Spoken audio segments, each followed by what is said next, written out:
구약성서 849쪽에 있는 시편 68편 1절부터 6절까지 말씀을 우리 같이 한 목소리로 읽겠습니다. 1절입니다. 하나님이 일어나시니 원수들은 흩어지며 주를 미워하는 자들은 주 앞에서 도망하리이다. 연기가 불려 가듯이 그들을 몰아내소서. 불 앞에서 미리 녹음같이 악인이 하나님 앞에서 망하게 하소서. 의인은 기뻐하여 하나님 앞에서 뛰놀며 기뻐하고 즐거워할지어다. 하나님께 노래하며 그의 이름을 찬양하라. 하늘을 타고 광야에 행하시던 이를 위하여 대로를 수축하라. 그의 이름은 여호와이시니 그의 앞에서 뛰놀지어다. 그의 거룩한 초소에 계신 하나님은 고아의 아버지시며 과부의 재판장이시라. 하나님이 고독한 자들은 가족과 함께 살게 하시며 갇힌 자들은 이끌어내사 형통하게 하시느니라. 오직 거역하는 자들의 거처는 메마른 땅이로다. 아멘. 오늘 말씀 가운데 하나님의 크신 은혜가 있기를 기도하고 소망합니다. 우리 기도하는 마음으로 고백할까요? 하나님의 은혜가 지금 저에게 임하기를 기도합니다. 아멘. 옆 사람 축복하면서 하나님의 은혜가 지금 여러분에게 임하기를 기도합니다. 아멘. 복된 날 되시기를 간절히 기도하고 소망합니다. 그리고 우리가 시편 68편의 말씀을 보게 됩니다. 시편 67편까지는 우리가 누구의 시인지 알 수 없는, 표제어가 보면 아시겠지만 누구의 시인지 알 수 없는 시편을 읽어보았습니다만 내용은 우리가 명확하게 알고 있습니다. 열방을 향한, 모든 사람들을 향한 하나님의 사랑과 은혜가 담겨 있었던 말씀이 시편 67편까지 말씀이었습니다. 시편 68편부터는 다시 다윗의 시로 돌아오게 됩니다. 그리고 다윗의 시로 돌아오면서 우리가 왜 하나님을 찬양해야 되는지 그 이유를 다윗이 우리에게 알려주고 있어요. 하나님이 어떤 분인지 알면은, 다윗의 생각은 그렇습니다. 하나님이 어떤 분인지 알면은요, 찬양하지 않을 수 없다라는 것을 고백하고 있어요. 하나님이 우리에게 무슨 일을 행하셨는지 우리가 알기만 하면은요, 하나님을 높일 수 없다라는 지금 그런 열변을 토하고 있거든요. 1절부터 그 내용이 나옵니다. 왜 우리가 하나님을 찬양할 수밖에 없는지 1절 말씀을 통해서 우리 함께 볼까요? 1절입니다. 하나님이 일어나시니 원수들은 흩어지며 주를 미워하는 자들은 주 앞에서 도망하리이다. 여기 우리가 표시를 해 두셔야 될 말씀, 하나님이 일어나시니 라는 말씀이 있어요. 하나님이 일어나시니, 여기 반드시 표시를 해 두셔야 됩니다. 그냥 일어나시는 거 아니에요. 앉았다 일어나시는 거 아닙니다. 성경에서 일어나신다라는 이야기, 일어난다라는 이야기는요, 그냥 일어나는 것이 아닙니다. 예수님께서 달리다 굼 하셨던 거 여러분들 기억하실 겁니다. 굼이라는 말, 쿰이라는 말이거든요. 선포의 말씀이에요. 강력한 의지를 가지고 일어나라 라고 했던 그 말씀을 여러분들 잘 기억하실 겁니다. 그래서 여기 나와 있는 일어나시니, 하나님이 일어나시니 라고 하는 것은 우리를 향해서, 우리를 두고 강력하게 의지를 표현하시는 거예요. 내가 너희 앞에서 일어날 것이다. 나의 의지를 행사하기 위해서, 나의 뜻을 행사하기 위해서 일어나신다, 일어난다 라는 것을 이야기하고 있는 겁니다. 하나님이 일어나시니, 의지를 가지고 일어나시는 것을 말하죠. 그래서 우리가 하루하루를 살아가실 때에, 여러분들 살아가실 때에 하나님께서 우리를 주관하시고 우리를 만지시고 우리를 인도하신다. 어떻게 그것을 하시냐면 일어나셔서 하시는 거거든요. 그러면 우리의 삶이 대충 살 수가 없어요. 나를 두고, 나의 움직임을 두고, 나의 1분 1초 모든 순간의 움직임을 두고 일어나셔서 나를 주관하신다라고 생각을 하시면은요, 우리의 삶을요 대충 살 수가 없습니다. 지금 나를 통해서 역사하셔요. 나와 함께 하시고요. 그런데 대충 할 수 있어요? 대충 못합니다. 그러니까 우리가 이 새벽의 시간, 우리와 함께 하시기 위해서 하나님께서 일어나셨다는 거예요. 나를 두고 내 손을 붙잡고 걸어가시려고, 전진하시려고 일어나셨답니다. 그러면은요, 우리는 순간순간을요 대충 살 수가 없는 거예요. 군대에서요, 하급 부대에 있는 사람들이 이제 가끔 이제 상급 부대에서 관리 감독을 하기 위해서 방문을 하는 일이 있습니다. 예를 들어서 별 하나 달린 분이 이제 하급 부대에 장군님이 방문하는 거예요. 지도 감독하기 위해서 방문하려고 하면은요, 그 부대는 난리가 납니다. 그 상급 부대에 있는 그 장군이나 상급 지휘관한테 잘 보이려고 막 청소부터 시작해서 먼지 한 톨 없게 만들려고 깨끗하게 청소를 하거든요. 왜? 잘 보이려고. 야, 우리한테 무언가 좀 뭐 좋은 콩고물이라도 떨어 주시려나, 아니면은 좋은 지휘 감독을 해 주시려나 하면서 상급 부대에서 오면은 난리가 나거든요. 근데 그렇게 사람이 잠깐 와서 관리 감독을 하기 위해서 보는 것도 사람들은 난리예요. 근데 우리를 지휘 감독 하시려고 일어나시는 분이 누구시냐면 장군이 아니라 하나님이에요. 하나님이 우리를 관리 감독하기 위해서 오시는 거예요. 일어나시는 거예요. 그러면 그 순간순간을 우리가 대충 살 수 있냐? 아니요. 대충 살 수 없는 거예요. 엄격하게 우리를 관리 감독하면서 야, 잘 보이려고, 야, 무엇을 주시려나 생각하면서 그분을 바라보면서 완전히 달라진 삶을 살아야 된다라는 겁니다. 왜? 하나님이 일어나셨으니까. 하나님이 일어나셨으니까. 그래서 1절 보시면은 하나님이 일어나시니까 어떻게 되느냐? 원수들이 흩어지고요.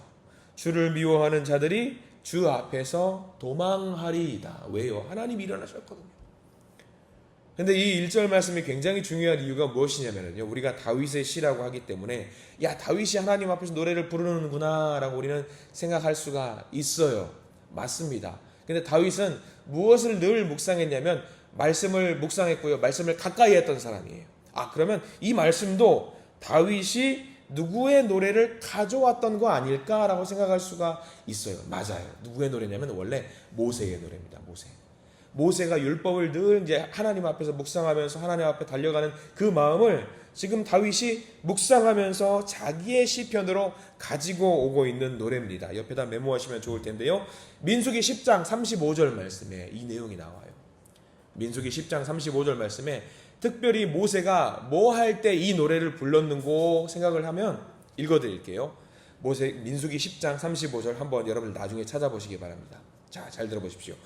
괴가 떠날 때에 모세가 말하되 여호와여 일어나사 주의 대적들을 흩으시고 주를 미워하는 자가 주 앞에서 도망하게 하소서라는 내용이 민수기 10장 35절 말씀에 기록이 되어 있어요. 자, 괴가 떠날 때에 자고 일어났어요. 이제 광야에서 이스라엘 백성들을 이끌고 출발해야 돼요. 법궤를 번쩍 들고 일어나야 돼요. 법궤가 번쩍 들렸으니까 하나님이 일어나시는 겁니다.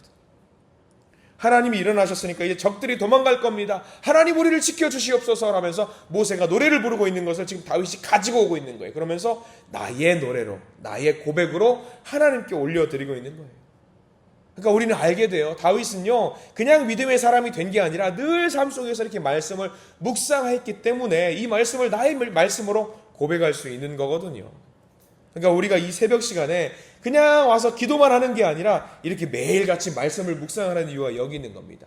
다윗이 말씀을 가지고 와서 나의 말씀으로 하나님께 올려드리는 것처럼 우리도 이 시간에 말씀을 묵상하는 이유, 기도하기 전에 내가 이 말씀을 나에게 주시는 말씀으로 받아 먹겠습니다라고 하는 이 고백이 이 새벽 묵상의 자리입니다. 그러니까 이 말씀 붙들고 하나님께 요청하세요. 하나님, 제가 이 말씀을 지금 붙들고 일어납니다. 모세가 했던 이 고백을 나의 고백으로 받습니다. 다윗이 했던 고백을 나의 믿음으로 고백합니다. 하나님, 이 시간 하나님 일어나 주시옵소서.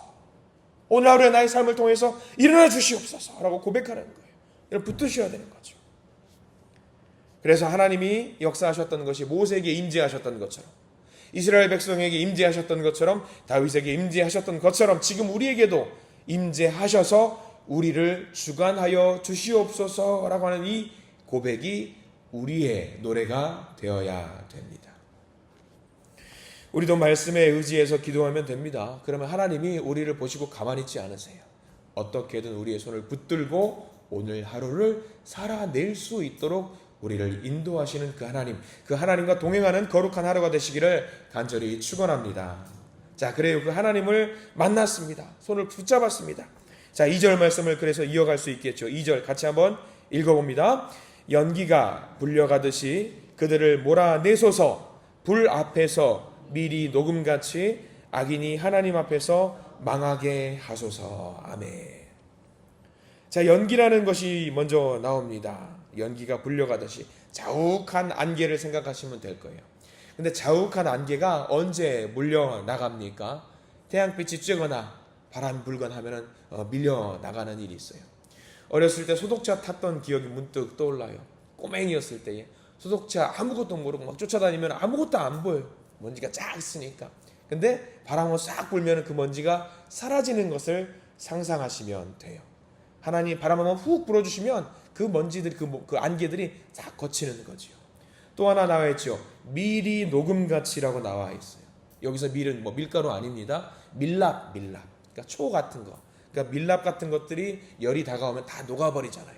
그것을 말하고 있는 거예요. 그러니까 하나님이 일어나시면 아무리 대단해 보이는 그런 것들도, 웅장해 보이는 그런 것들도 하나님께서 바람 한번 불어버리시면 사라지는 그런 존재라고 하는 거죠. 악인들은 그렇게 없어진다라는 이야기죠. 하나님이 일어나셨어요. 악인들의 안개가 사라지고 악인들의 그 밀이 사라져요. 그러면 어떻게 되는 거죠? 3절 이어지는 거죠.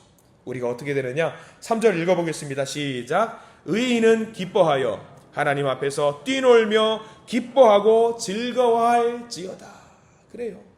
하나님이 일어나셨고 적들이 물러납니다. 원수들이 흩어집니다. 우리의 고민과 문제도 마찬가지입니다. 내 고민과 문제도 안개처럼 그리고 밀처럼 사라지고 없어진다. 그러면 우리는 기뻐한다. 감사한다. 찬양한다. 다윗이 계속 그렇게 노래를 부르고 있는 거죠. 누구한테 할까? 힘이 없고 연약한 우리들에게 하신다라는 말씀이 또 5절 말씀이에요. 연약하고 헐벗고 굶주린 사람들을 향해서 다가가시는 하나님 5절 말씀 같이 한번 읽어봅니다. 그의 거룩한 초소에 계신 하나님은 고아의 아버지시며 과부의 재판장이시라. 고아의 아버지시며 과부의 재판장이시라. 힘이 없고 약한 사람들을 말하는 겁니다. 그들을 위해서 하나님이 고아의 아버지가 되어주시고 재판장이 되어주시는 그 하나님. 힘이 있는 사람들이 알아서 하라고 해요. 우리는 힘이 없으니까, 일어설 힘이 없으니까 하나님을 붙잡는 자, 내 힘으로 할 수 없으니까 이 시간에 새벽에 나와서 기도하시는 거 아니겠습니까? 그 하나님을 붙잡으시는 우리가 되어야 됩니다. 그래서 쭉 읽어보면요, 이제 마지막으로 우리가 19절 말씀까지 넘어가야 될 것 같아요. 쭉 넘어가서 시편 68편 19절 말씀을 함께 밑줄을 그어가면서 읽어보기를 원합니다. 19절 말씀 같이 읽습니다. 시작. 날마다 우리 짐을 지시는 주 곧 우리의 구원이신 하나님을 찬송할지로다. 셀라. 아멘. 아멘. 다윗이 하나님을 찬양할 수밖에 없는 이유가 여기 나와 있어요. 날마다 우리 짐을 지시는 주님이십니다. 오늘 하루를 살아갈 때에도 우리 혼자 두지 아니하시고 반드시 우리의 짐을 짊어져 주시는 하나님. 명심하세요. 짐이 없어지는 거 아니에요. 이 말씀 잘 보셔야 될 게 내 짐이 없어지는 거 아니에요. 우리는 기도하면서 내 짐을 없애게 해달라고 기도하잖아요. 근데 그 기도가 아니에요. 다윗은 뭐라고 기도하고 있냐면 내 짐을 대신 짊어지시는 하나님이시라는 거예요. 우리 하나님 얼마나 힘들겠어요. 나의 모든 것들 일거수일투족을 대신 짊어지시는 하나님, 그 하나님이 우리를 대신해서 짐을 짊어지시고요, 앞에 있는 악인들의 안개와 악인들의 밀을 다 녹여서 없애주시는 거예요. 우리는 그저 하나님 뒤에 따라가기만 하면 됩니다. 문제는 뭐냐? 하나님을 두고 우리가 하나님 앞서 가려고 하면은 그 짐을 누가 짊어져야 될까요? 우리가 짊어져야 돼요. 우리가 짊어져야 돼요. 우리가 명심해야 될 것은요, 반드시 하나님 뒤에 따라가십시오. 하나님 뒤에서. 여러분들 오늘 이 말씀 보면서 오늘 하루를 어떻게 사시겠습니까? 대충 사시면 안 됩니다. 하나님이 우리를 보시면서 번쩍 일어나셔서 우리를 붙잡고 가고 계십니다. 우리의 마음을 헤아리시는 분, 나를 형통하게 하시는 분, 나의 짐을 짊어지시는 분, 그리고 나를 구원으로 인도하시는 그분, 말씀을 의지해서 오늘 하루를 시작하시기를 바랍니다. 약속의 하나님께서 우리를 지키시고 고아의 아버지, 과부의 재판장, 우리의 아버지가 되어주신다고 약속하셨으니까요. 우리를 지키시고 인도하실 하나님을 기대하면서 오늘 하루 기대하시면서 오늘 하루를 기쁨으로 사시는 믿음의 성도님들 되시기를 간절히 축원합니다. 기도하겠습니다. 주님 감사합니다. 모세가 그 옛날 법궤를 붙들고 출발했던 그 모습을 기억합니다. 그것을 기억하면서 다윗이 하나님, 저도 모세에게 이스라엘 백성들에게 보여주셨던 일어나시는 그 하나님을 의지하며 나갑니다. 이 다윗의 고백을 우리의 고백으로 이 시간 받습니다. 하나님 일어나 주시옵소서. 하나님 도와주시옵소서. 하나님께서 우리의 앞에서 행하시니 우리의 놀라운 기도에 응답해 주시니 우리 앞에서 모든 기도의 제목들이 응답될 줄 믿습니다. 오늘도 믿고 의지하는 모든 사람마다 우리의 짐을 져주시는 하나님의 거룩한 은혜를 체험하게 해 주시옵소서. 주님, 오늘도 답답한 마음을 가지고 나왔습니다. 애타는 마음을 가지고 나왔습니다. 그 애타는 제목들, 기도의 제목들 하나님의 자녀들에게 넘치도록 응답해 주시고 인도해 주시옵소서. 하나님의 신실하심을 기도하며 나아갑니다. 주님, 우리의 기도를 들어주시옵소서. 예수 그리스도 이름으로 간절히 기도드립니다. 아멘.